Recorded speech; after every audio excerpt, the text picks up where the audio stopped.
শালার পুতে তো টাউট, আমার যেই খাওয়ান খাওয়াইতাছে আল্লাহ জানি কি হয়। তোরে আজ আমি জনমের খাওয়ান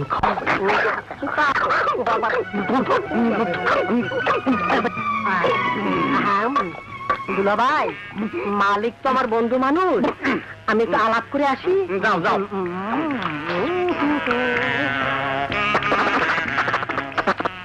বিলটা দুলাভাই দিবে, হিসাব করে রাইখে দিবেন। এখন কেন জানলাম? আল্লাহ আমার খাওয়াইও। ও মা গো, যেই খাওয়ান খাইছি 3 দিন না গেলেও চলবো। খাওনটা কেমন হয়েছে ভাই? ও ভালো হয়েছে, যেমন খাইছি হেমন দোয়াও করছি। যাইছি ভাই। ওই নিয়ে টাকা না দিয়া কই যাও? না ভাই। টাকা কই? ভাই টাকা নাই, টাকা নাই ভাই, টাকা তো দেওয়ার কথা টাকা নাই। কই? নাই ভাই, টাকা নাই। নাই। খাওয়াই দিও।